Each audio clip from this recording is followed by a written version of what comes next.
Sebab Kenapa? belajar. Kenapa nak belajar? Kenapa nak belajar? Sebab tanggungjawab pelajar lah untuk datang kelas, untuk belajar. Okey. Alright, saya terima. Okey, saya terima. Siapa pula saya nak kacau? Amnah. Ya, Amnah. Ya, saya. Amnah. Kenapa Ya. kenapa ada duduk depan laptop hari ni? Nak belajar, nak tuntut ilmu. Iyalah tu. Ya, betul. Betul eh? Betul. Mana budak lelaki ni? Lelaki mana? Sama semua perempuan ni. Nasrullah. Ya, Nasrullah. Ya, Datuk. Okey. Kenapa ada duduk terjegat depan laptop ni? Allah. Mengisi masa lapang ada. Kan? Sebab you dah sekarang kat rumah kan? Ya. Kat rumah kan? Kalau you tak online kelas, you tak ada benda nak buat, betul tak? Dah habis boring lah. You hari tu ada balik universiti, tak sempat balik universiti kan? Masih ada kat rumah? Ada, masih kat rumah. Masih kat rumah kan? Dah berapa bulan kat rumah? Dah lama, nak dekat setahun lah. Orang kat rumah macam kat bila lah kau nak pergi ni? Duduk kat rumah buat apa? Dan Nasrullah, duduk kat rumah, mainly apa you buat kat rumah? You punya rutin. Tolong mak, tolong ayah. Buat apa? Ayah dan mak buat apa? Niaga ke? Kebun ke? Apa ke?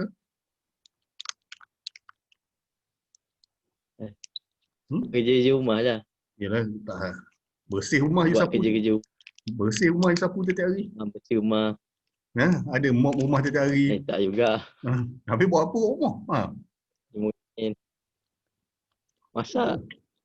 You nampak? You dah buat dulu kan, you dekat USIM, you pergi kelas. Lepas tu you tiap-tiap hari kelas. Katakan you punya kelas 3 bulan kan, tiap-tiap hari kelas. Lepas tu kata bila aku nak balik kampung. So kata you balik kampung weekend, you jadi macam satu benda yang you kata, okay aku dah rutin, so aku keluar daripada rutin aku. Tapi sekarang, rutin you ialah duduk rumah.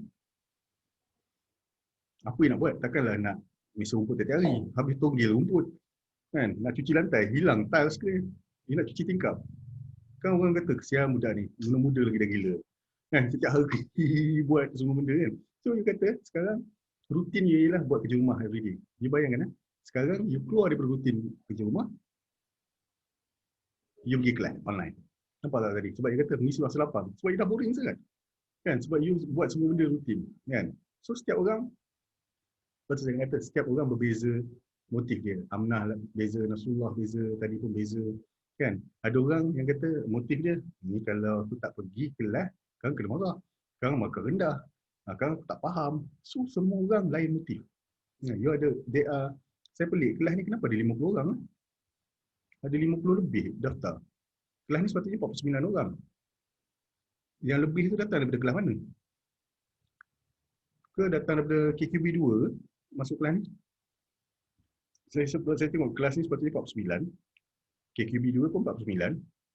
Tapi kelas ni ada 50 lebih, KQB 2 ada 40. Kan? So, setiap orang ada different motif. And some of you even on aja komputer. You memang kata requirement aku kena student hari ni aku ada kelas. So I have to attend my classroom. My lecturer doesn't know whether I'm in front of the screen or not. Saya ni okey. Lecturer lain ramai yang wajibkan on laptop, onkan kamera. Kan? Sebab tu kita different people have different motivation, and different needs. Okay? For example, okay, saya nak tanya orang. Syami Auni. Mana Syami? Syami. Ini saya. Dalam keadaan sekarang, Syami kat mana Syami sekarang? Dekat rumah. Rumah kat mana? Dekat Penang. Kat Penang. Penang kat mana? Ni Bun Tebal. Ni Bun Tebal kat mana? Bun Tebal kat mana? Okey. Pada ketika ini, pada saat ini, apa yang you amat perlukan? Sekarang pukul apa? Sekarang pukul 8.44. Okay. Dalam pada pukul 8.44, hari Rabu, 28 hari bulan, apa yang you perlukan sangat sekarang?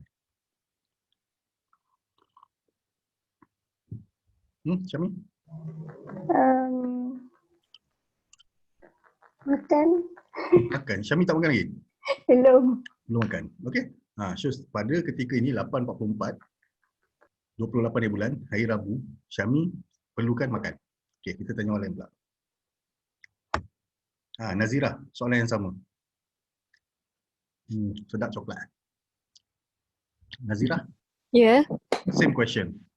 Sekarang pukul 8.44, 8.54. Apa yang you perlukan sekarang? Yang amat perlukan. Ketenangan. Tenang. Oh, sekarang tak tenang kan? Kan?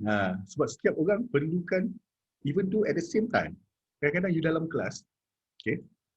Let's say sekarang kita dalam kelas dekat USIM lah. Saya nampak you punya apa? Classroom pun ada nombor dalam sistem tu kan? Kita ada 49 students. Sekarang you bayangkan you kat dalam USIM, ada 49 students in this class. You sedar tak? Student masuk kelas, dalamnya motivation lain-lain. Kata, takkanlah kau tinggal seorang kat rumah. Takkan kau tinggal seorang kat asrama. Takkan aku nak tinggal seorang kat rumah sewa. Lepas tu kalau aku tinggal, aku nak buat apa? Boring, kelas sampai petang. Tak ada benda nak buat. Betul. There is motivation. And needs, you bayangkan 49 orang student dalam kelas, pada masa yang sama, saya tengah mengajar kat depan, ada seorang, lapar betul lah. Ada seorang tengah fikir, macam mana aku nak bayar PTPTN. Lepas tu seorang, alamak, kasut aku dah koyak. Macam mana aku nak beli, aku tak ada duit. Yang seorang lagi, aku ada banyak sangat duit, apa aku nak buat? Kan? Setiap orang ada different needs. And I'm sure that all of you have different goals. Okay. Okay, what are the importance of goals? Apa kepentingan goals dalam hidup? Okay, saya ada story waktu saya nak share lah tentang, saya tak tahu lah saya sedang share ke belum, tentang goals. Okay, 10 tahun lepas lah, saya tak ingat lah, lama lah. Back in 2009 ke 2011 ke lebih kurang lah. Mungkin 10 tahun atau 9 tahun lepas. So satu pagi Ahad, kawan saya telefon. Kawan saya dah lama tak telefon saya. Saya tengok phone. Telefon saya angkat. Lepas tu dia telefon, Din, aku tak puas. Dia kata, kau tak puas hati ke? Kau tak puas apa ke? So aku nak jumpa kau, Din, aku tak puas ni. Ahad, kawan ni dah lama tak telefon ni. Saya rasa kawan saya dah tak telefon mungkin 6 tahun, 7 tahun kan. Tiba-tiba call. Kata, Din, aku nak jumpa kau, aku tak puas. Ahad ni. Pagi-pagi buta. Saya kata, okey lah, kita jom kita makan. Lepas tu, dia kata, saya tanya dia, kenapa? Dia kata, Din, sekarang ni aku dah okey lah, bisnes dah okey, dah kaya. Dia kata, time tu anak dia umur 8 tahun kot. Dia kata, sekarang ni, kalau anak aku nak beli rumah, anak aku umur 8 tahun cakap, ayah, saya nak beli rumah, aku boleh bayar cash. Itu dia kata, betapa duit dia banyak lah. Dia kata, walaupun anak dia nak 8 tahun ni, tak nak beli rumah, dia boleh belikan, dia boleh bayar cash. Tapi aku tidak puas. So, you faham tak? Dia ada duit banyak, tapi dia tak puas. You rasa kenapa? Siapa boleh jawab kenapa? Apa yang saya cadangkan pada dia? Kenapa dia tidak puas? Pergi travel. Tak ada goal. Ya, tak ada goal. Sebab dia tak ada goal. Lepas tu saya tanya, bro, waktu kau buat bisnes dulu, kau pernah set tak goal? Tak pernah. Kan, dia tak pernah setkan goal. Sebab goal, okey, contohnya, tadi siapa cakap dia tak set goal tadi? Siapa nama? Saya. Saya tu siapa? Syami. Amirul Syami. Amirul Syami. Okey. Nak tanya dia. Kalau you kan, you set SEM ni you nak dapat anugerah dekan kan? Kata bukan setakat anugerah dekan. Katakan SEM ni you dapat 4 flat. You target anugerah dekan ni. Anugerah dekan berapa? 3.5. Berapa? 3 poin berapa? 7, 5 ke 5 ke 7? 3 poin lebih lah. 3.6. 3.6. Katakan you tak sengaja terdapat 4. Tak sengaja terdapat 4. You dah set nak dapat 3.6. You dapat 4. Sekarang apa you cakap? Syukur. You akan nampak macam you akan yes. Yes, puas hati. You bayangkan ada orang yang tak set goal. Dia study sem lepas 2.7.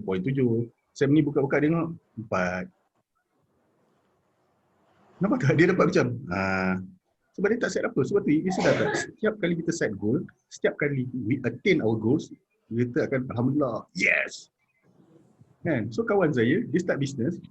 Saya tanya dia, kau set goal tak? Kau set tak first 1 million? Tak. So apa je lah, aku tak set tu. Tiba-tiba aku dapat 10 juta. Lepas tu, bisnes tahun lepas aku dapat 14 juta. Tu aku dapat 50 juta. Dia tak ada yes dia. Sebab tu dia kata, every time you set a goal, whenever you achieve the goal, you set another goal. Betul tak?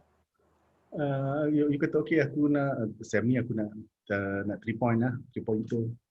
Dapat 3 pointer. Lepas tu sem depan, aku nak dekan lah. Dapat dekan. Dan sem depan aku nak buat pelik sikit lah. Sem ni aku nak 4 flat. Lepas tu you start tak? You keep increasing the bar. Bila you tak ada goal, you tak ada apa kepuasan. You tak ada tak ada. Kan? Contohnya macam some of you ada yang suka panjat gunung kan? Daki gunung kan? Kan ada yang kata nak set pergi Kinabalu kan? Nak daki Kinabalu. You sudah tak bila you set goal sampai Kinabalu sudah, you punya perasaan tu wah. Kan? Sebab okay, katakan you nak set your goals on education goals, kan? You nak set your education goals. Nak dapat 3.5, 3.6. Pencapaian dia macam okey. Tapi kalau you set goals macam daki Kinabalu, you sedar tak? Mental, physical, duit. You nampak tak? You sedar. You will involve a lot of sacrifices, kan? Lepas tu dia kata, you punya, bila you dah achieve, you lagi happy. Baru slide berapa kan? Ada banyak slide ni. Then, you in this class juga, you are going to learn how are you going to classify needs. Kita ada banyak keperluan. Tapi keperluan mana yang perlu kita selesaikan dulu. And then, kita pun ada hidden motives. Contohnya, aku sebenarnya nak pergi kelas ni untuk nak belajar elok, aku dapat A kelas ni. Tapi ada hidden motive juga. Oh, nampak handsome Muhammad ni. Kan? Mana tahu boleh jumpa jodoh. Tu ada hidden motive. Ataupun contoh macam you beli barang lah.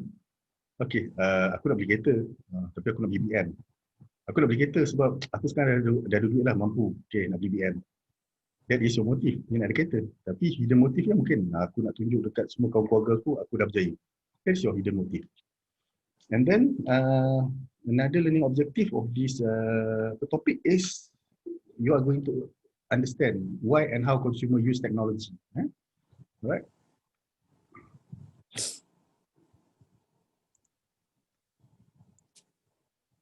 You akan belajar personality development, traits, brand personification. Yalah macam saya ingat last week or the week before, I did mention that macam orang pakai Apple kan, dia pakai MacBook, dia pakai iPhone, dia pakai iPod, dia pakai semua i.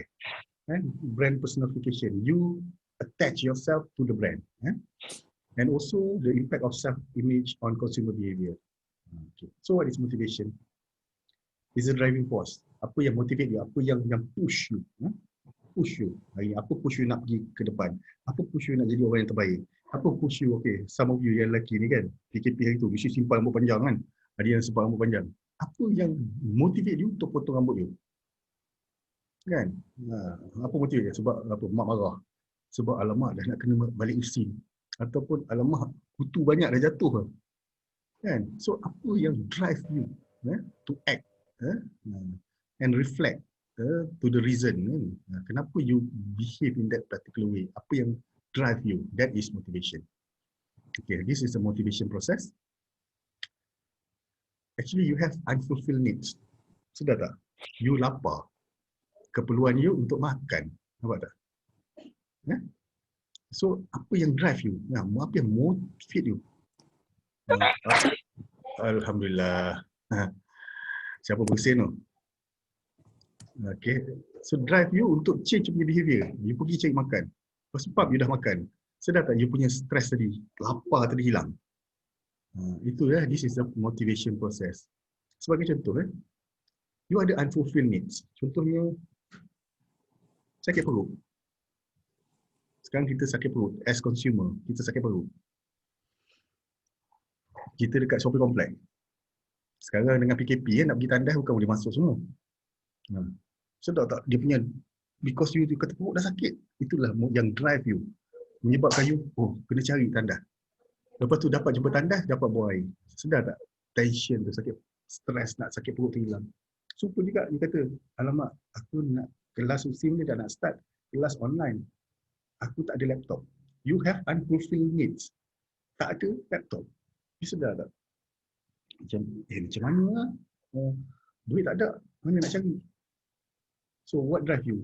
Kan? Macam mana you pergi cari yang refurbish, you cari yang second hand, kan you cari. Lepas tu dah dapat, alhamdulillah. Nampak tak? Tension, stress sebab tak ada laptop tu untuk pergi ke kelas dah reduce. So that is the motivation process. Okay, now kita nak tahu apa tu motif, keperluan dan goal yang membentuk consumer behavior. Okay. Keperluan. Keperluan itu bagi pada dua. Satu biogenik, satu psychogenic. Biogenik ni yang jenis you boleh pegang. Aku lapar makan. Aku nak perlukan bernafas udara. Aku nak minum. Benda yang biogenik, keperluan fizikal, bio. Psychogenic ni benda yang keperluan psikologi. Macam apa, recognition, orang puji you, itu keperluan you kan. Lepas tu lemak cair, coklat cair. Apa nama psychogenic, self esteem, prestige, orang puji you, orang kata you kaya, bagus, bos you kata bagus, bos you kata okay, you naik pangkat, kan? So that is psychogenic. And this psychogenic we learn from our parents. Kita lihat persekitaran kita, our social environment, and also with our interactions with others. So, coklat cair. Okay. Those are needs. So ingat needs are divided into two, biogenik, keperluan fizikal, dan psychogenic, keperluan ni. Contohnya macam you ada anak ni sini oh boy. Ni anak saya. Ni anak saya paling kecil. Kan, contohnya oh boy ni dia kata dia belajar elok, lepas tu dia kata dia pun perlukan dipuji. Katakan okey, oh boy dapat semua A ya boy. Dapat semua A. So oh boy rasa kena puji. So self esteem. Macam you kerja-kerja dapat pangkat naik, you dapat prestige, orang panggil. Lepas tu tiba you dapat datuk, dan dapat Tan Sri, prestige. So that is psychogenic punya needs. So goals ni, ingat matlamat. Generic ni, saya nak kasut lah, kasut lubang, saya nak kasut. Nak pergi kelas, nak pakai kasut. Tapi produk spesifik, saya nak kasut Clarks.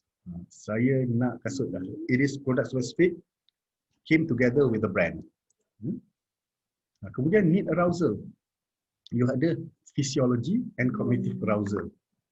Physiology arousal macam tadi lah, lapar, panas, sejuk tutup aircon, kan. Cognitive arousal ni, you nampak tadi iklan, kan ada crawling iklan dekat dalam ni punya apa? Facebook, ataupun contohnya benda paling best ni macam bulan puasa kan, Yusuf Tayyub. Ada Yusuf Tayyub. You remember? Okay. Sekarang saya nak tanya siapa? Nurul Akmal. Ya, Nurul Akmal. Ya, saya. Okay, Nurul Akmal, apakah promotional message yang you kata you boleh ingat sampai sekarang? Yang sentiasa terngiang-ngiang dalam kepala? Yang mana, Sir? Tak, ni promotional message. Macam tadi saya katalah, saya ingat Yusuf Tayyub. Kan? Apa yang you masih ingat lagi sekarang? Promotional message. Apa Sekarang kat rumah banyak tengok TV ke dengar radio? TV. TV. Apa yang kat TV yang you ingat selalu, yang ada iklan tu yang you ingat? You sedar tak? Bila you duduk rumah, you tak dengar radio. Bila you kerja, you keluar baru you dengar radio. Sebab most of people, dia dengar radio bila duduk dalam kereta. Sekarang punya tabiat consumer sekarang ni, dia jarang duduk rumah, buka radio. Atau membuka online punya feed radio ni kan. Betul tak? So, siapa nama tadi? Apa yang you ingat promotional message tadi? Ambil tisu. Siapa tadi nama tadi? Budak Akmal. Akmal. Apa yang ingat?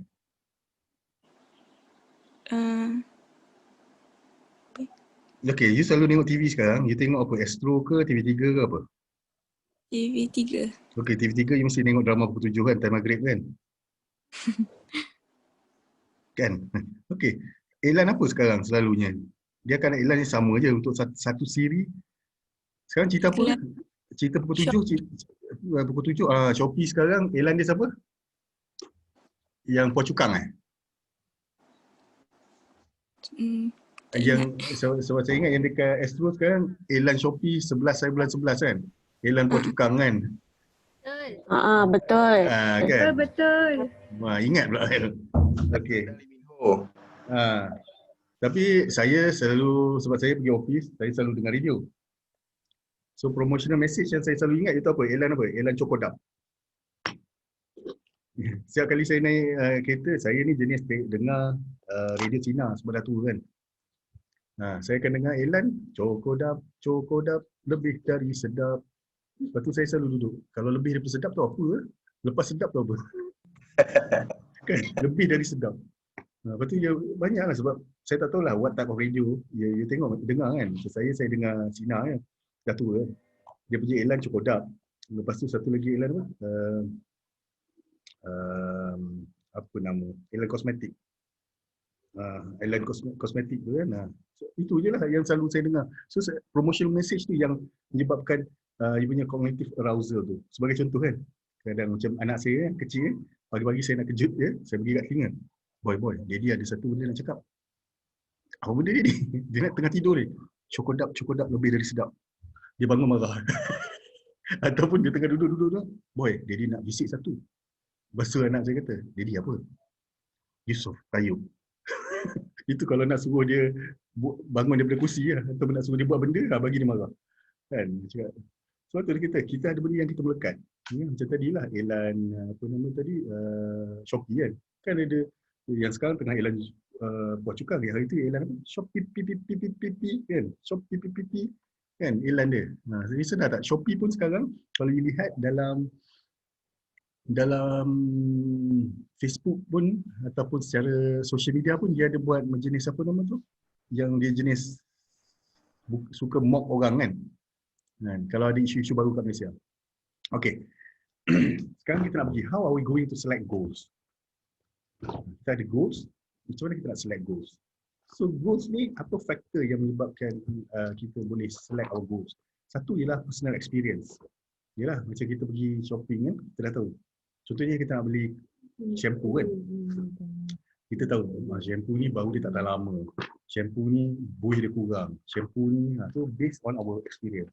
And also based on physical capacity. Based on norms. Based on goal accessibility. Macam ni lah contohnya. Okay, kalau boleh nak belilah iPhone 12. Tapi tak boleh access the goal sebab saya tak ada duit. Macam tu lah. Ataupun okey lah saya nak bercuti lah. Tak boleh. Saya assess saya punya goal sebab sekarang tengah PKP. Kita tak boleh keluar negara. Okey, yang ni ada dua cara dalam nak select goals. Kita ada panggil approach object dengan avoidance object. Saya bagi you tengok video. Semua boleh tengok kan? Boleh nampak tak? Boleh. Tapi tak ada suara. Tak ada suara? Tak ada suara? Ada. Ada. Dialog ni. Saya boleh dengar kuat ni. Semua tak dengar suara? Tak. Tak. Boleh dengar suara tak sekarang? tak. Tak dengar. Dengar. Suara doktor je dengar. Tak boleh Tak apa, sebenarnya dia tak ada suara, tak banyak pun suara. Dia cuma lagu je.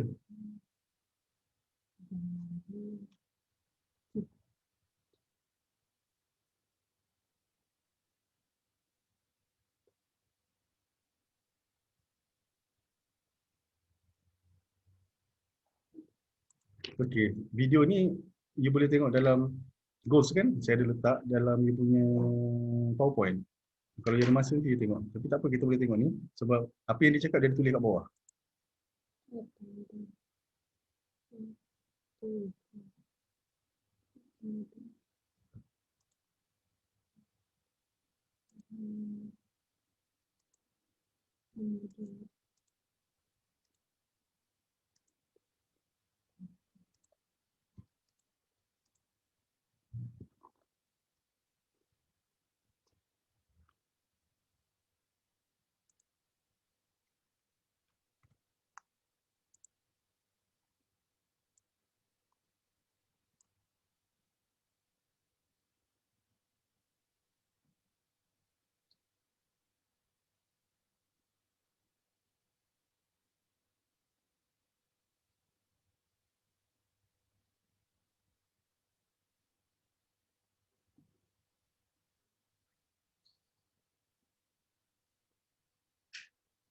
Sulaiman? Tak tahu. Boleh dengar? Boleh. Boleh, boleh. Okey, kita start dari awal lah. Okey, semua boleh dengar eh? Okey, boleh. Okey.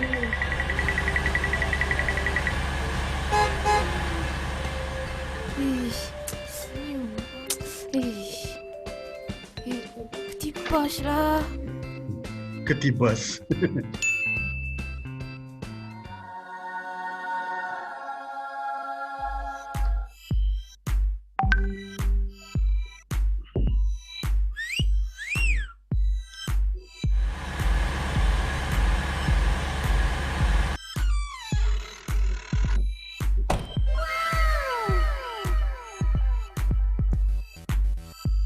Kereta saya rosak lah. Boleh tolong? Tak apa. Awak ambil je kereta saya.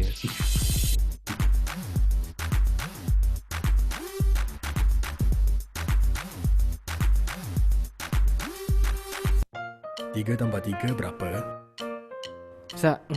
Alamak. Ketiak basah. Basah dah pula.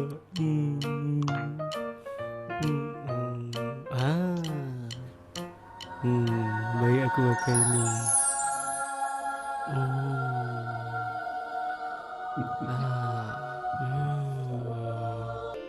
Tiga tambah tiga berapa? Saya. Jadi, jangan say. Ya, apa jawapan dia Sulaiman? Adik baca Tak buku tahu. Adik baca buku kat sana. Adik baca buku kat sana.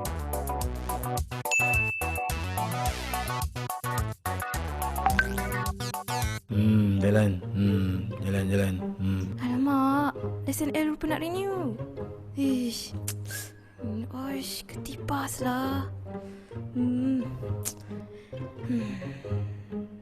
Ha.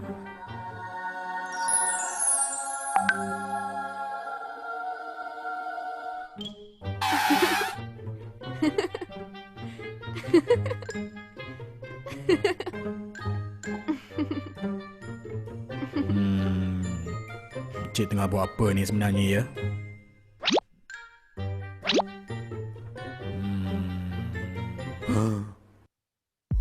Jalan.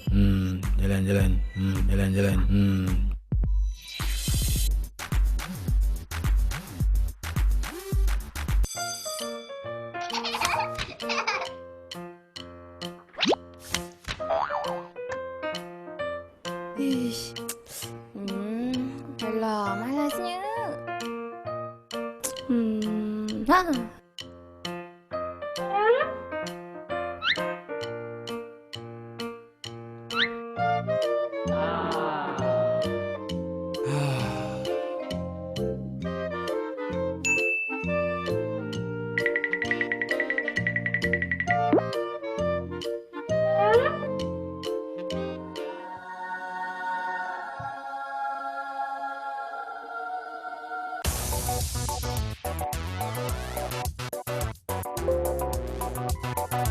Pakai deodoran bocor juga.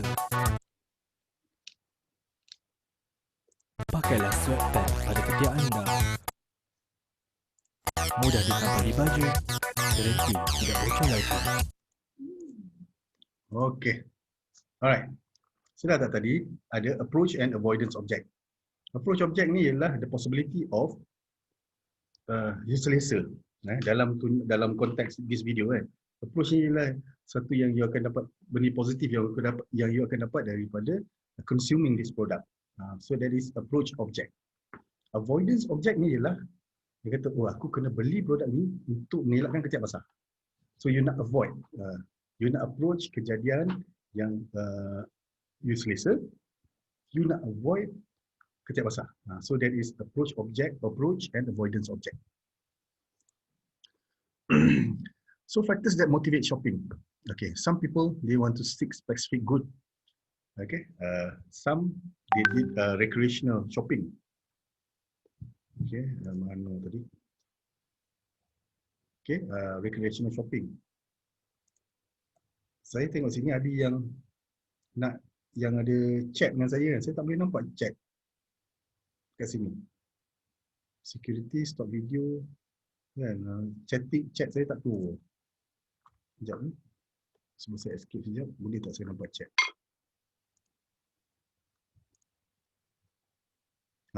Tu. Apa ni? Oh, ramai yang tanya Mr. The All Shap ketibas tu apa ketiak basah lah. Itu je tanya. Ketibus. Okay. Alright.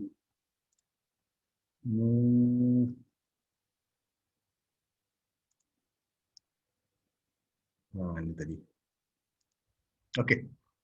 Okay, seeking specific good. Let's say you go to shopping complex, right? So you kata, macam yesterday kan, I went to Giant, I want to buy sos ayam mas. Kan, sos ayam mas. So nampak ayam mas. So that is seeking specific goods. Recreational shopping macam ni kan, jalan-jalan je lah. Kan, so inadvertently, tak sengaja, you terbeli je produk. Kadang-kadang dia kata, tak apalah nak pergi Mitsui kan. Nak jalan-jalan pergi Mitsui.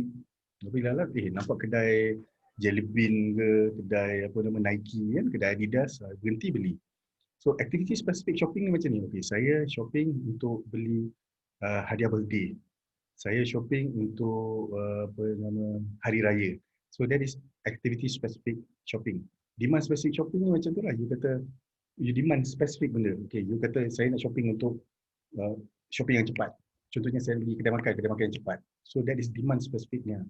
Demand specific shopping. Maknanya you nak cepat. You nak tempat yang orang boleh layan you cepat. You nak makanan sedap. That is demand specific shopping.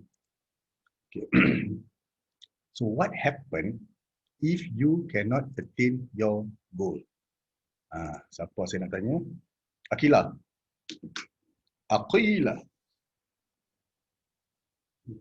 Yeah. Okay. What would you do when you cannot attain your goals?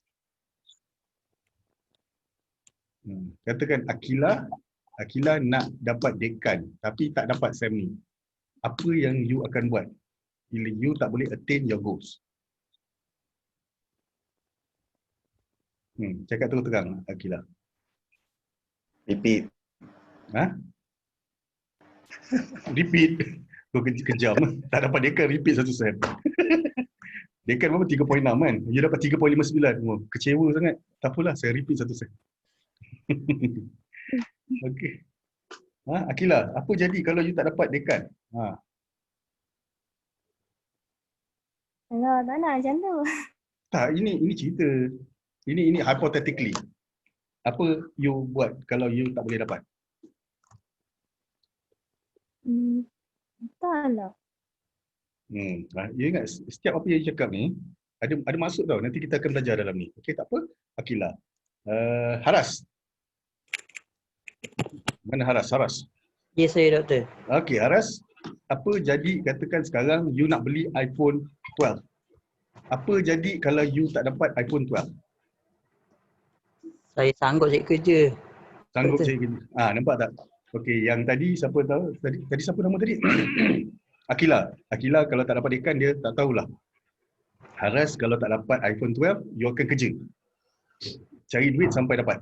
Betul? Haras? Okey, kita tanya orang lain pula.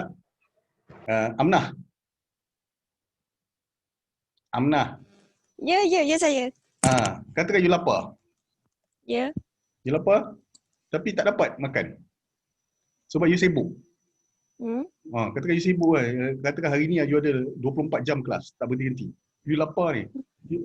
You nak makan tapi tak dapat makan. Apa perasaan ni? Apa you buat?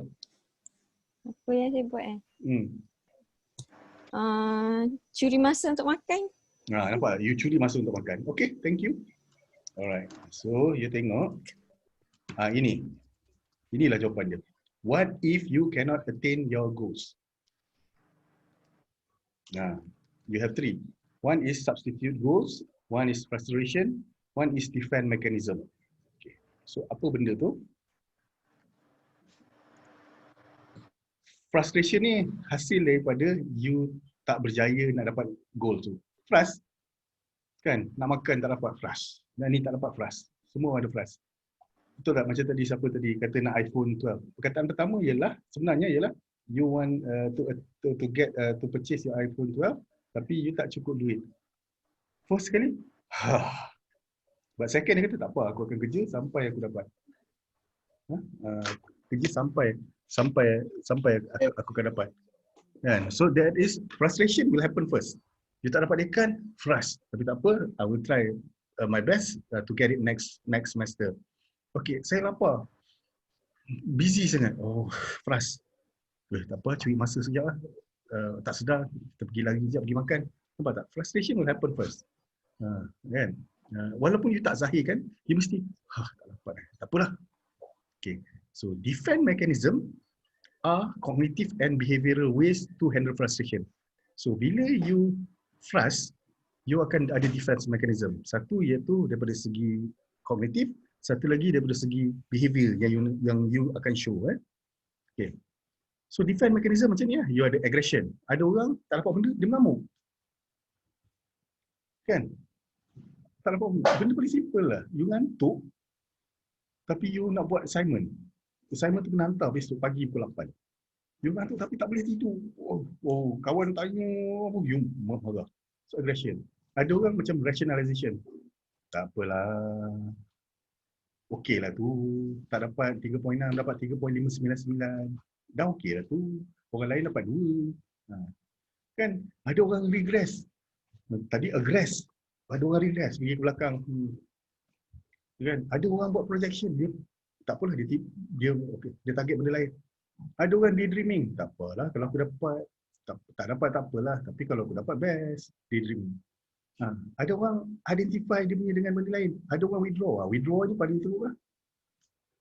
Withdraw dengan regress. Tak apalah. Dia macam, tak payahlah.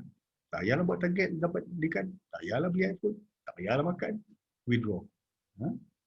So these are the defense mechanism. Kan? Apabila you frust, ni antara reaction. Saya suka macam orang lain yang rationalization. Katakan tak dapat 3.6, dapat 3.59999. Alhamdulillah, dapat juga 3.599.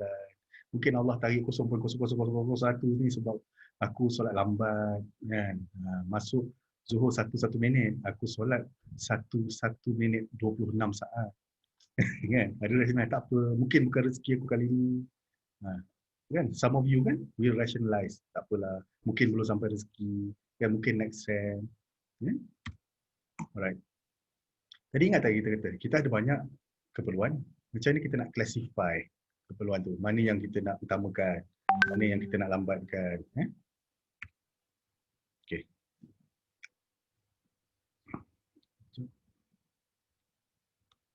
Okay.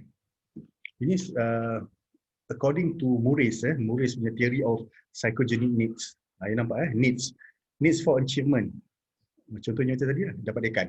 That is need of achievement. So apa dia punya illustrative characteristic? Let's say you want to get Dean's List. You want to achieve Dean's List for this semester. That is your need. So what is your what are your illustrative characteristic? So you are going to do the best in your class. So you akan study. You will buat group study work. You akan tanya lecturer. You will refer to best textbook. You akan refer to lecturers from other universities. Kan? So sama lah. Apa promotional applicants?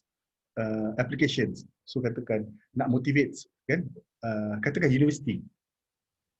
Nak motivate student, ramai student dapat anugerah dekan. So mungkin universiti kata, okey, anugerah dekan kali ni walaupun ramai kita hanya pilih top 5 je. Jadi nampak tak? Encourage you kata, ui, dah lah susah nak dapat. Lagi susah dia nak pilih. Orang macam tu lah. Those are messages. Contohnya need for achievement. Okay, contohnya need for achievement, you nak nampak you successful kan. Okay, contohnya kereta mahal Porsche. Karakteristik dia akan tunjuk macam mana nak dapat Porsche tu susah. Semua promotional application macam mana nak tunjukkan, nak entice orang untuk beli. That is achievement yang pertama. Yang kedua, exhibition. Need for exhibition, maknanya ada orang suka jadi center of attraction. Macam okay, pakai iPhone 12 supaya orang tengok, orang tanya. Contohnya pakai jam mahal lah, contohnya limited edition G-Shock kan. You kata shock for thrills other and you want to be the center of attraction. So sebagai business, message apa yang nak hantar kepada this type of people? Message showing attention from others when they notice one possession, example expensive cars. Lepas tu ada need for affiliation, need for power, need for change, need for order. So these are types of promotional messages, macam mana advertisers nak approach potential buyers. Alright. Okay, contoh macam ni. What appeal to which need? Ni nak tanya. You refer back here. Saya nak tanya.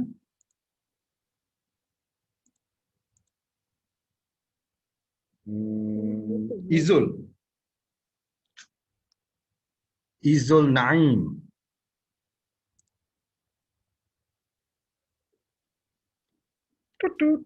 Yeah. Izul Naim. Ini type of promotional message, dia appeal to need yang mana satu?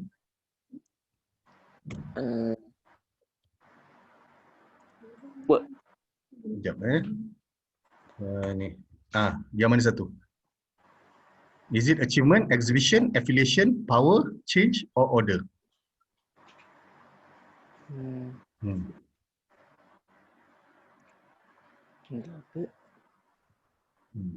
Work and study, your way to a better career.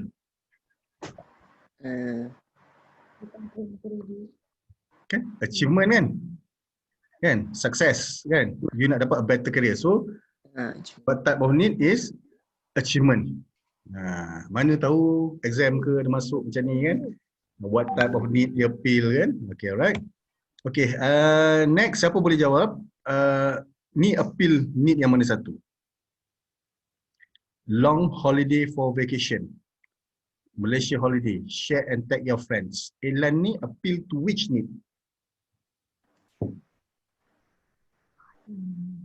Siapa boleh jawab? Adakah achievement? Adakah exhibition? Adakah power?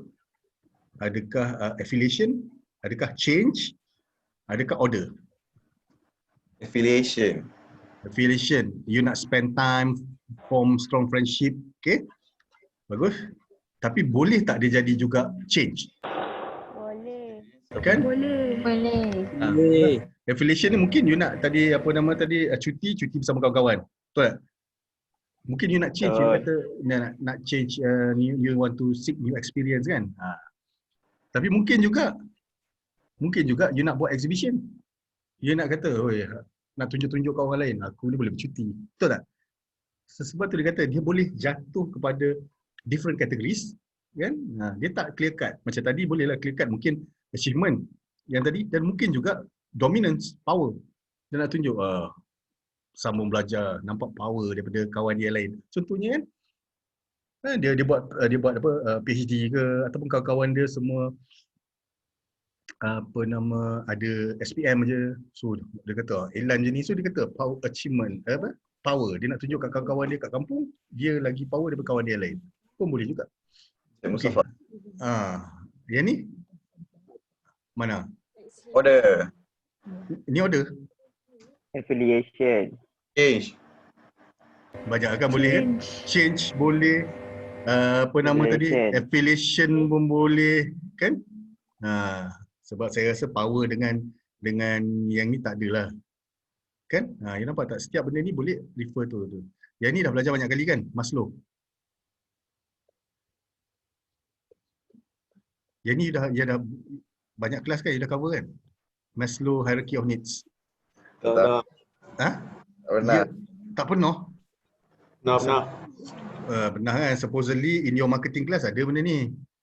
Kan? Maslow punya pyramid of hierarchy of needs, dia start daripada bawah. You have to settle yang bawah baru you boleh naik yang atas. Sebagai contoh, orang lapar takkan dia nak cari self esteem. Ataupun orang tu tak ada rumah, orang tu compang-camping kan. Tiba-tiba dia nak terus lompat. Dia tak ada makanan, dia tak ada security, dia tak ada kawan. Ni contohnya orang homeless, baju pun koyak-koyak, tiba-tiba dia nak fulfill dia punya status. Saya nak pakai Ferrari. Tak logik kan? Sebab tu kan Maslow hierarchy of needs ni you kena fulfill yang paling basic. You boleh naik. Macam itulah, you tak ada makan, you tak ada minum, you tak ada rumah, you tak ada baju. Macam mana you nak security? Kan? Macam mana you nak kawan? Siapa nak kawan dengan you kalau you pun tak ada makanan, tak ada apa, semua tak ada. Kan? Dan you pun rasa self esteem you rendah. Macam mana you nak cari kawan? So this is Maslow hierarchy of needs. You have to fulfill the basic needs, and then we progress, naik. Okay, yang ni is Al-Ghazali kita ada Daruriyah, Hajiyah, Tahsiniyah. So mana yang start bawah dulu?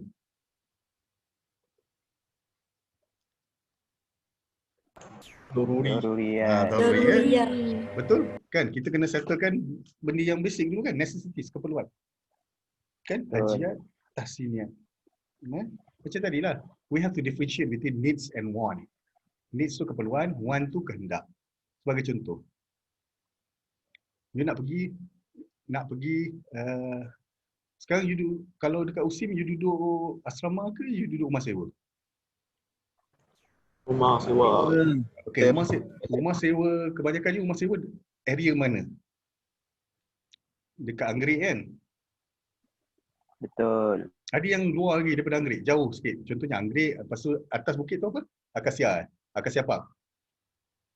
Akasia Park. Okey, ada tak yang duduk lagi jauh? Kasyurina ke, Hilal Impian ke? Kasia kan? Paling jauh lagi ada tak? Lagi jauh? Ada lagi jauh tak? Saya rasa Desa Kasia tu okey, ke ada lagi jauh daripada Desa Kasia? Mungkin duduk kat Cempaka, duduk dekat Semarak ke? KNC. Ada yang duduk KNC ke? Ada. Oh ada. Okey, KNC. Tapi dia dengar KNC you boleh pergi naik bas kan? Pergi kampus. Kan? Ini orang yang duduk rumah sewa ni, mana paling jauh sekali? Ada lagi jauh daripada Desa Kasia? Mana tahu duduk Seremban ada. Okey. Cempaka. Cempaka. Ada yang duduk Cempaka? Ke duduk Jasmine ke? Ataupun duduk kawan kos lain. Girlfriend? Habis kos tu. Lain. Kos lain. Apa? Zaujah. Okay, alright. You sedar tak? You duduk jauh. Kata yang paling jauh Kasia. Okay, orang yang Desa Kasia tu pergi kampus naik apa? Motor. Okay, motor. Okay. You sedar tak? Kita nak pergi USIM, kita perlukan kenderaan. Betul? Kenderaan is keperluan. Kehendak ialah motor. Sebab kenderaan, whatever form of kenderaan is keperluan, betul tak? You boleh jalan kaki, you boleh tumpang kawan, motor tu dah kira tahap kehendak lah. Lebih-lebih you nak motor. Saya nak motor Harley Davidson, minta kat orang tu kan. Saya nak kereta, saya hanya nak Camry kat atas saja. Kan? So we have to differentiate between what can be considered as needs, what can be considered as wants. Yang ni tadi ingat tadi kita kata the impact of hidden motive. Ini best. Dia ada banyak research tentang macam mana nak tahu consumer motivation untuk beli ataupun to consume produk. So motivational research ni ialah satu qualitative study lah. Kita nak tahu macam mana customer beli, kenapa customer beli. Okay. So macam mana nak tahu hidden motive orang beli? Kita tak boleh tanya lah, kenapa kau beli? Dia akan jawab terus, saya beli sebab ni. Tapi kita tak tahu kenapa, apa sebab di sebaliknya. Sebab most of sebab hidden motive ni ialah satu benda yang you tak sedar. You beli kenapa? Sebagai contoh. Macam saya suka makan, obviously saya suka makan. Saya suka makan, saya tak kisahlah makan apa. Katakan balik rumah makan, pergi office makan, balik rumah. Tapi satu yang wife saya kata dengan saya ialah saya tak makan makanan semalam. Kita kira panas balik. Saya tak sedar sebab saya tahu saya kuat makan. So, bila saya tengok rupanya secara tak sedar, saya bukan tak makan sebab saya tak suka. Saya tak makan, tak tahu kenapa. Tak pun saya sedar. Dia bila pagi macam tu, tak apalah. Okeylah, dah kenyang lah. Dia bukan tak suka, tapi unconsciously, bila dah sedar dia dah jadi trend yang saya memang tak makan makanan semalam. Bukan apa, panaskan balik untuk breakfast kan. Kuah ke benda semua. Sebab tu kita kata, kita ada hidden motive yang kita tak sedar unconsciously. So, how kita nak tahu, macam mana kita nak tahu apa hidden motive di sebalik pengguna ni. So, kita akan gunakan dua benda. Satu ialah projective techniques.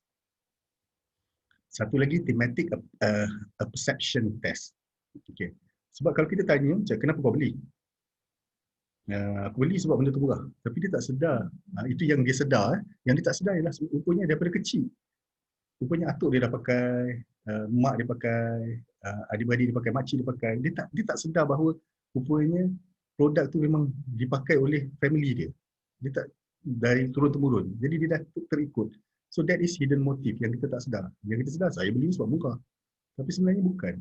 Kan? Because there are hidden motives behind itu pun dia punya purchase behavior. So macam mana kita nak tahu ialah guna projective techniques and also thematic perception test. Okay. Apa yang ada dalam projective techniques? Macam storytelling, role playing. Okay. Katakan, so kita buat research juga. Kita ada 10 orang, kita kata cerita, 10 orang cerita. Ceritakan pengalaman awak ni. Okay. Yang kedua role playing. Okey, katakan awak menjadi tukang owner kedai. Awak ni datang. So macam tu role playing ataupun word association. Contohnya pedas. Betul orang kata, okey, bila saya kata pedas, saya kata satu perkataan, you kena jawab. Pedas, orang tu kata ramen. Apa tu betul? Manis, susu. Ubat gigi, Colgate. Dia main word association. Ataupun sakit perut, minyak cakapak. Ada orang kata, okey, dia kata minyak cakapak, dia kata Yuji, ni Tiger Balm. Nampak tak? That is word association. Ataupun sentence completion. Bila saya sejuk, saya waktu sembuh. Akan guna selimut. Akan makan, orang ni jawab, saya akan makan aiskrim. Saya akan ni atau bila saya pening, sentence completion. Saya akan cari Yuji cap 5. Kan? That is sentence completion. That is called projective technique. Thematic perception test ni pula picture drawing. Okey, lukiskan. Okey, katakan hari ni you sakit perut. Sila lukiskan macam mana you sakit perut. Misal, semua orang lukis tengah sakit perut. Ada muka berkerut semua. Lepas tu semua akan sedar tak sedar semua akan letak minyak balm ke apa sebelah tu. Akan tulis minyak cakapak. Itu dia kata hidden motive. Ataupun Photoshop. Okey, kita ada banyak-banyak gambar. Boleh tak susun ikut kepentingan. Waktu susun lepas tu dia tak sedar. Rupanya dia kata ini priority paling tinggi sekali. So itu macam mana kita nak dapat, kita nak cari hidden motive pengguna dalam pembelian. Okay, understand customer technology. Okay. Why people buy online? Okay, siapa nak kena? Apa ni? Nur Habibah Azizan. Ya, saya. Rasa apa motif people buy online? Bagi satu je, bagi satu. Habibah ada beli online tak? Ada. Ya, beli kat mana? beli dekat Shopee Okey, kenapa you beli kat Shopee? sebab murah. Okey, Habibah kata murah. Okey, Nurul Akmal. Kenapa people buy online? Nurul Akmal. Free shipping. Free shipping. Okey. Izul Naim. Kenapa people buy online? Izul Naim. Ya saya. Yeah. Why people buy online? What are their motivation? Murah. Murah. Senang nak dapat. Kan? Okey, okey. Aisyah Nur Alia. Aisyah Nur Alia. Ya. Why people buy online? Aisyah pernah beli online? Pernah. You beli kat mana? Dekat IG. Oh, dekat IG. Kenapa you beli kat IG? Kenapa, apa yang motivate you beli kat IG? Sebab senang baca review. Senang baca review kan? Kan? Betul tak? Kalau kita ambil, katakan kita pergi kedai kan? Kita pergi kedai ni bukan beli online, you pergi kedai. You beli baju dekat kedai tu. Kita tak tahu kan past experience orang yang pernah beli kat situ. Kita boleh tahu. Kita tak boleh tahu kan. Takkan tanya kita nampak orang tu baru beli baru keluar. Macam mana tadi beli? Okey tak experience? Baru nak masuk. Tak ada kan? Ataupun you nampak kedai makan tu, you tanya, bang sedap tak? Orang tu baru keluar. Bang sedap tak makan tadi? Bang makan apa? Mahal tak? Murah tak? Sejuk tak dalam? Tapi sedar tak? Buying online ni, you boleh tahu previous customers experience through review. Itu satu kelebihan. Kan? So, apa yang motivates people to buy online? Ada banyak. Kan? Ada orang sebab convenience. Ada orang sebab harga, ada orang sebab review, ada orang sebab tadi apa? Free shipping. Kan? Ada orang sebab bundle. Kan? Maknanya beli ni dapat benda ni. In which kalau in real life tak dapat pun, kan? Ataupun dia punya seller's feedback macam best. Macam yang kita tanya kan, sedar tak dekat online ataupun offline lah. Dia pergi kedai nak beli tudung. Boleh tak kita tanya lebih-lebih? Kak, kain ni kain apa? Berapa rasanya berat kain ni? Kain ni kalau kena tak kalau saya nak pakai? You bertanya banyak-banyak macam kadang-kadang you boleh nampak reaksi orang yang menjawab tu. Tapi bila you online, you type je. Kak, rasanya kalau saya pakai dengan jeans, okey tak tudung ni? Tudung ni kalau basuh ni tak? Gosok senang tak? Kalau dry cleaning okey tak? You sudah tak? You boleh tanya banyak soalan dan orang boleh jawab. Itu pun kelebihan why people buy online. Okay. Okay, one is selain daripada itu pun orang boleh compare product features. Dah tak you buka 2-3 seller punya page, you tengok satu, compare harga, compare features, kan? Compare review. Same product, ada 3 seller, you boleh compare review, kan? Lepas tu you boleh personalize produk. Itu paling cantik. Contohnya kan, you nak beli tudung. Lepas tu, you nak beli tudung nak hadiahkan ke mak you. You sedar tak you boleh tulis kat seller, boleh tak letak kad saya bayar? Kan, boleh tak letakkan sekali coklat ke kat situ ke, perfume ke? Sedar tak boleh personalize. Kalau you pergi kat kedai biasa, you pergi dekat Giant ke, you kata, Kak boleh tak letak kad sekali? Kan, jadi pening. Kan? So, dan juga you nak online interaction because you nak good customer service. Macam tadilah, persoalan you boleh ditanya, boleh dijawab. Banyak persoalan yang boleh dijawab pada masa yang sama. Dan ini paling saya rasa perempuan paling suka sekali ialah dapat free sample lah. Kan? Beli ni dapat free ni. Sebenarnya, benda yang free tu ialah sometimes is a teaser for the upcoming product. Kan? Sebenarnya dia teaser for upcoming product. Contohnya macam ni lah. Macam you beli makan, you beli brownies kan, tiba-tiba you dapat sampel 2 cookies. Kan? Chewy punya cookies kan. Lepas tu, you kata sedap lah, mana nak dapat ni? Orang nak keluar. 2 minggu lepas tu, company dia kata okay, dia launch chewy cookies. Kan? Sebab tu dia kata, sometimes it is a prelude to a new product. Okay, personality development. Personality you. Adakah personality you ini hereditary? Maknanya personality you ni sama dengan personality parents you. Sometimes orang kata betul, kau ni sebiji macam pak kau. Cara kau cakap, Sudah tak? Our personality sometimes is hereditary ataupun early childhood experiences. Sama ada dia itu ialah satu orang kata diwarisi ataupun benda yang you belajar ketika di awal usia. Okay. Or is it social and environmental influence because of kawan-kawan? Okay, saya tanya you. Some of you ada yang pernah sekolah asrama kan? Okay, lepas asrama, ramai yang masuk universiti lain-lain. Kawan-kawan you ada yang masuk UIA, ada yang masuk UNIZA, you masuk USIM. You sudah tak? You dah duduk dengan asrama dengan kawan-kawan you for 5 years. You dah kenal dia. Kan? Lepas tu sekarang, you jumpa kawan you, kata, jom kita minum. So, you dah tak jumpa berapa 3 tahun kan? You sedar tak? Dia dah berbeza daripada 5 tahun yang dahulu. Sedangkan you kata, kita tak jumpa 3 tahun. Tapi kita dah duduk bersama 5 tahun. Yeah, because of social and environmental influences. Mungkin dia dekat UNIZA, mungkin dia dekat UIA, cara pergaulan yang berbeza kan. Ataupun personality ni as a unified whole ataupun specific traits. Macam ada orang kan, dia dah tahu. Unified whole macam you label, you nampak orang tu, orang ni garang. Secara keseluruhan, orang ni garang. Ataupun specific traits. Dia ni garang time lapar je. Dia ni baik, tapi dia jangan kacau dia time dia lapar. Dia lapar dia akan mengamuk. Dia time spesifik dia hanya garang time lapar. Ataupun dia ni happy, dia akan serius bila when it comes to money, duit, dia akan serius. Ataupun dia ni unified whole macam, dia ni memang biasa serius. Apa pun jadi, dia serius je. Dia ni seorang yang serius. Okay. Reflects individual differences. No two individuals are exactly the same. Even though, walaupun you kembar, tak ada orang yang sama. 2 orang, 3 orang yang exactly sama. Mesti ada beza sikit.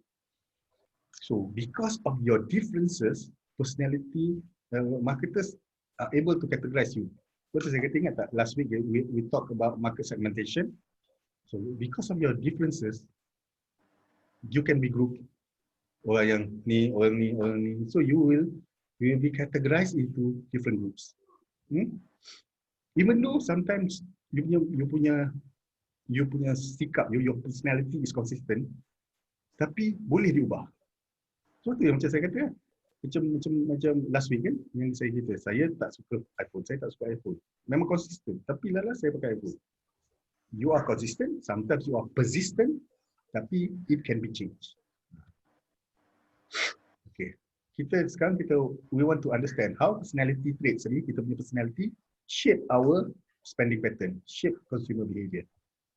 Okay, what are personality traits? Tadi kita dah cerita. Ia ialah karakteristik yang set us apart from another person. Walaupun kata ada orang nama macam saya, rupa macam saya, tapi personality dia berbeza. Ya? Okay, ini types of personality. Contohnya innovators or laggards. Innovators ni dia suka cipta benda baru. Laggards ni jadi ikut je orang. Close-minded, ada orang yang open-minded.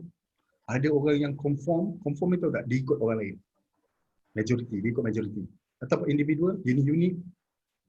Ataupun orang yang optimal stimulation level, dia cari benda yang dia cari benda yang boleh stimulate dia at the optimum level. Bukan maksimum tak, optimum. Cukup-cukup lah. Aku dah happy macam ni. Ataupun orang yang sensation seeking, dia suka buat benda pelik-pelik. Personality. Kan dia ada kawan. Setiap kamu mesti ada seorang kawan yang pelik. Bukan pelik yang teruk, tapi pelik macam saya ada suka kawan yang kalau ada jalan yang lurus, dia suka jalan bengkok. Secara sengaja. Ataupun, yalah, orang semua pakai baju putih, dia semua pakai baju pink. Kan? Itu mesti ada seorang kawan yang sense, bukan novelty seeking.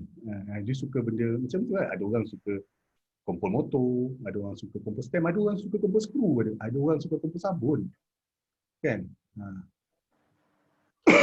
Lepas tu ada orang yang need for connection. Dia suka benda yang membuat dia berfikir. Kan? Membuat dia berfikir. Lepas tu ada orang yang visualizer. Tahu? Orang yang suka tengok visualizer and verbalizer.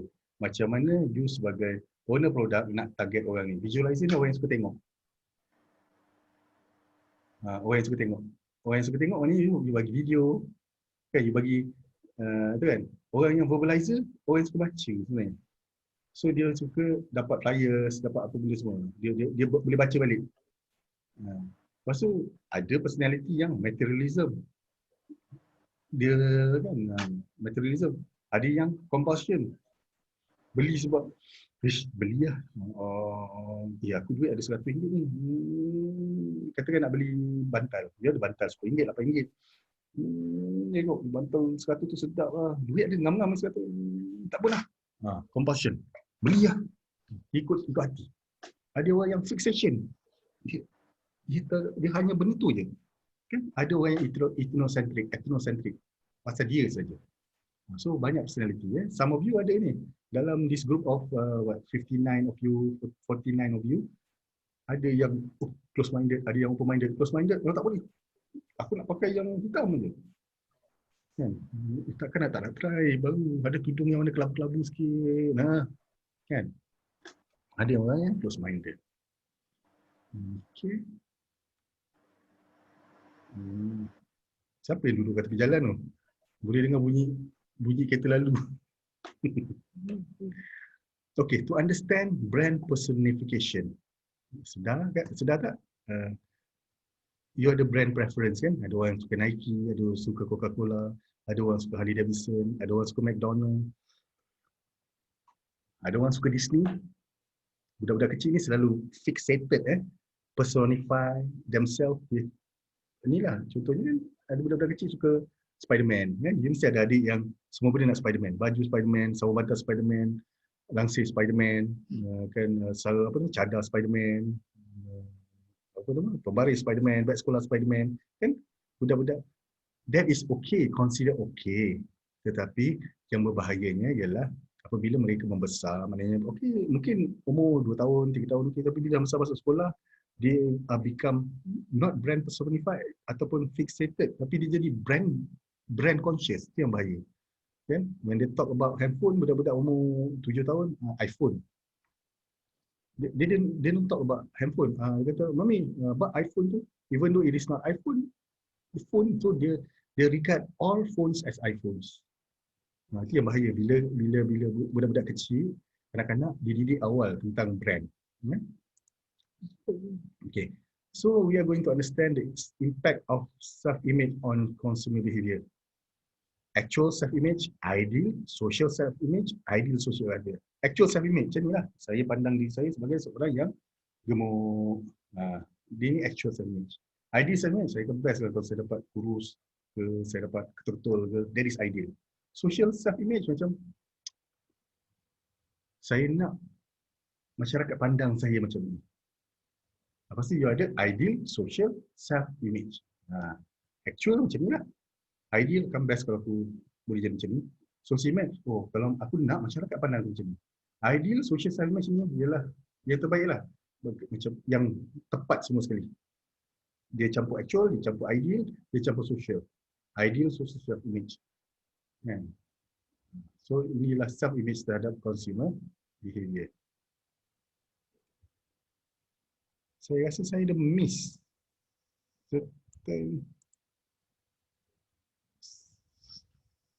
saya ada miss on. Ya, saya tak dengar. Hello? Saya rasa saya ada miss yang on eat ego super ego. Kat mana ni? Ada. Kenapa boleh hilang? Sebab saya dah baca semua benda ni.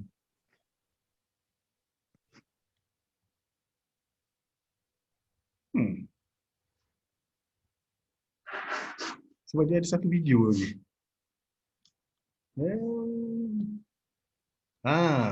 Banyak hilang ni. Berapa personality ni? 3 je. 3 je. Okay, lepas personality tadi, kita ada 3 approach to personality. One is Freudian concept. Second is Neo-Freudian concept.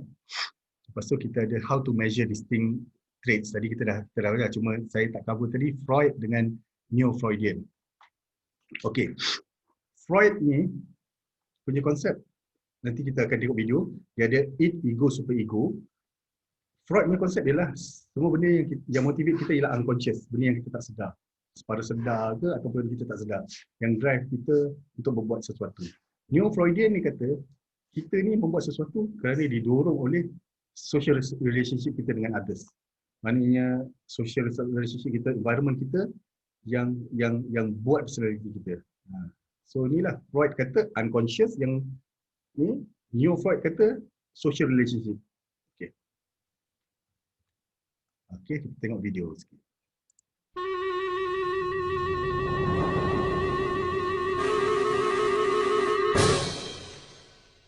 According to my boy Sigmund Freud, personality is governed by 3 different personality structures.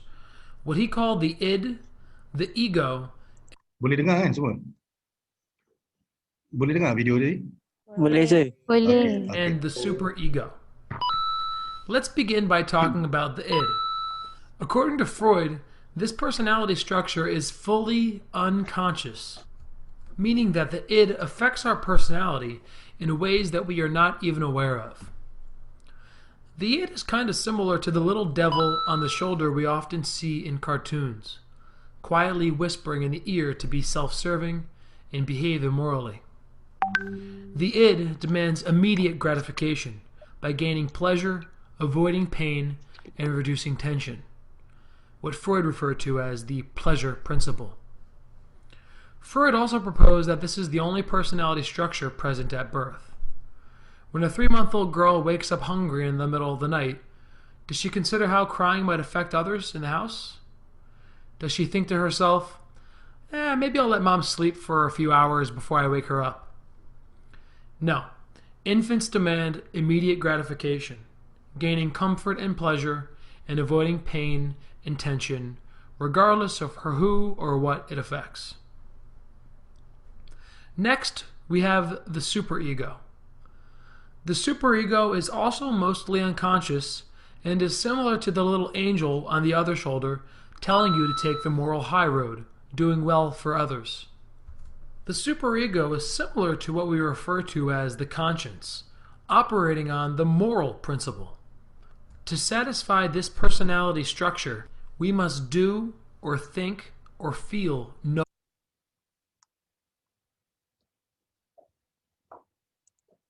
wrong.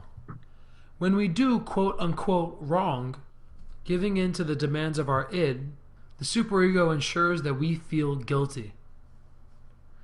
Finally, we have the ego. Similar to the cartoon character who is trying to satisfy the devil and the angel, the mostly conscious ego serves as the executive. The ego operates on the reality principle, dealing with the demands of reality while trying to satisfy both the id and the superego. The ego is essentially our conscious selves, or who we perceive ourselves to actually be. In addition, the ego has the ability to unconsciously distort our reality, what we call defense mechanisms. Defense mechanisms will be addressed in detail in our next lecture video. Okey. Ini macam mana kita nak CAT skill ni, macam mana kita nak measure compliant, aggressive and detached. Okey. Yang ni tadi kita dah ni. Ada lagi video. Saya rasa tak ada video ni. Tak ada video dah.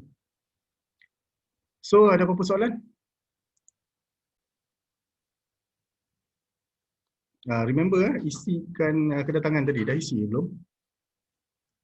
Sekejap saya check. You all dah isi ke kedatangan? Ni kedatangan.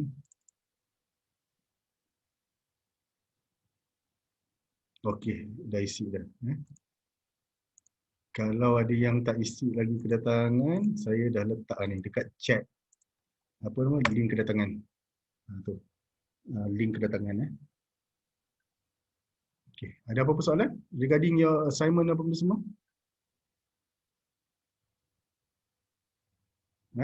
Ada apa-apa soalan? Nurul Akmal, Izul, Izzati, Hakimah, do you have any questions? before we end, any questions regarding your assignments, regarding today's topic? Okay, so in conclusion,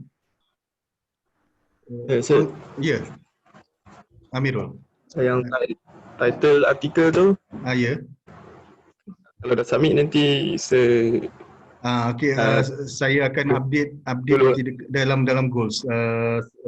Lagi sebelum, saya rasa 1 November nanti saya akan tulis lah. Saya akan listkan dalam apa nama Excel tadi.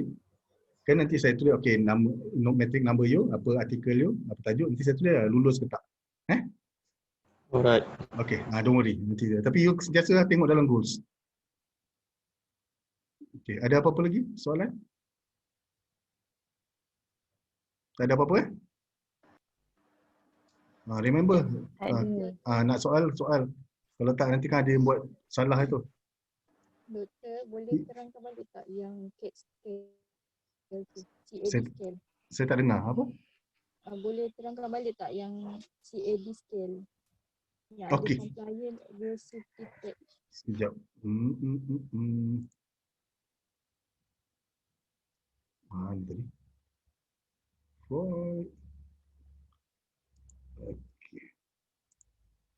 Okey.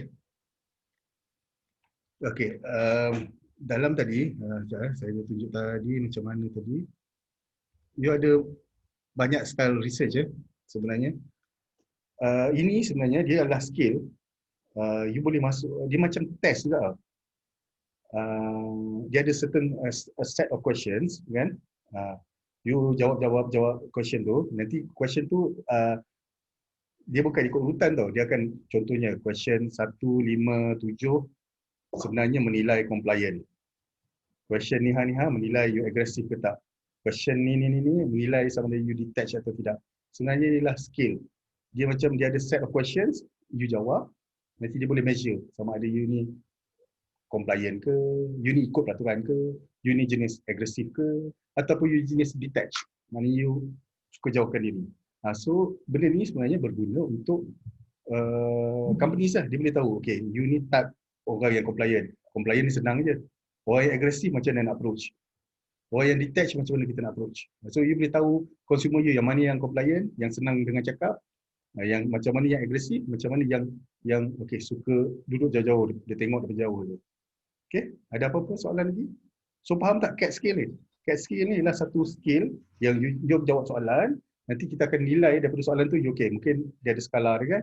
Okay, yang ni ialah menunjukkan you ialah orang compliant, you orang agresif, you orang detach. You takkan jadi tiga-tiga sekali, you mesti salah satu ke. Ada banyak.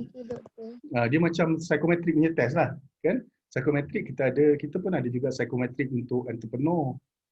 You nak tahu kecenderungan you sama ada entrepreneur boleh jadi entrepreneur ke tak. Tapi saya banyak daripada psychometric test untuk jadi entrepreneur saya tak berapa setuju sebab dia punya result is high risk, low risk. Sebab saya ada nampak banyak agensi yang memberi pinjaman atau loan untuk usahawan yang menggunakan psychometric test. Dalam tu dia tulis high risk, low risk. So saya tanya, okay, orang yang high risk ni tak dapatlah kan loan. Orang yang low risk dia dapat loan kan? Tak adalah. Orang yang low risk ni dapat dulu, orang high risk dapat juga nanti. Saya kata tak ada guna lah. You nak pakai apa nama psychometric test sebab semua you terima. So ada apa-apa soalan lagi? Sebab tu saya kata chapter ni dia tough sikit sebab dia ada banyak teori dan kebanyakan dia ialah psikologi punya teori, kan? Ada apa soalan lagi? Before we adjourn, is there any questions? Semua ni lapor kan? Lepas ni ada kelas lagi kan? Ada. Itulah pukul 11 Okey, tak apalah. Saya ada soalan. Saya tak ada jawapan. Okey. Apa? Saya nak tanya untuk assignment grouping. Group. Kan kita kena pilih satu tajuk artikel. Ya. Bukan satu tajuk artikel. Untuk apa, group ke individu? Grouping. Group bukan satu, you kena banyak. You Oh, kena kena ingat, banyak. kena banyak sebab you itu nak jadi you punya literature review sebenarnya. Kan you nak buat pasal apa nama online business kan? Sebab you akan jadikan benda tu background online business kat Malaysia. You tak boleh ambil satu artikel. You kena ambil at least 3-4 artikel so you boleh conclude okay kat Malaysia online business ni macam ni. Sejarah dia macam ni So dia punya progress, kat Malaysia ni start online portal ni masuk pada tahun 2000 berapa melalui lelong.my. Lepas tu tengok sejarah dia. Sebab you ada dapat banyak artikel apa pun semua. Lepas tu you tengok okay for the past 5 years macam mana trend. Kan? Tapi untuk title tak dengar apa? Tapi kalau yang untuk title dekat Task One tu kan ada title artikel tu macam mana? Buatlah banyak-banyak. Oh banyak-banyak. Buat banyak-banyak. Sebab kalau kat satu artikel je dia tak kuat untuk support you punya paper tau. Kena tunggu approval dulu kan? Kena tunjuk. Tak, yang group tu tak perlulah. Okay. So ada apa-apa soalan lagi? Ingat tahu group jangan ramai-ramai, group maksimum 5 je. Okay sir. Okay. Thank you sir. Okay, tak ada apa-apa. So besok cuti kan, Maulidur Rasul. Oh ya. Ya. Allahumma salli ala Muhammad wa ala ali Muhammad. Kan, besok cuti. Sebab tu besok sepatutnya tak ada kelas kan. Saya besok kelas cancel sebab cuti satu Malaysia. So tak ada apa-apa soalan lagi. So kita jumpa next week ya. Saya akan buat link next week. Yang hari ni pun saya akan masukkan jadi video. So siapa ada yang rasa dia tertinggal, yang tak dapat catch up apa semua, boleh tengok video tu. Video tu saya bagi link, nanti boleh tengok. Video tu saya link ke YouTube sebab video tu terlalu besar untuk letak dalam Goals. Goals boleh 100 meg kan. Dalam tu ialah 400 lebih. 100 gig 100 meg kan. Dalam tu 400 lebih. So saya kena buat link ke YouTube. So don't worry, sekejap lagi nanti saya akan download dan saya akan upload. Okay. So tak ada apa-apa lagi ya? Tak ada. Okay, kalau tak ada apa-apa, so we end our class today with Tasbih Kifarah and Suratul Asr.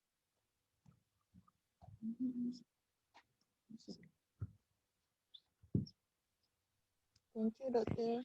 Okay, Assalamualaikum warahmatullahi wabarakatuh. Waalaikumsalam. Terima kasih doktor. Terima kasih doktor.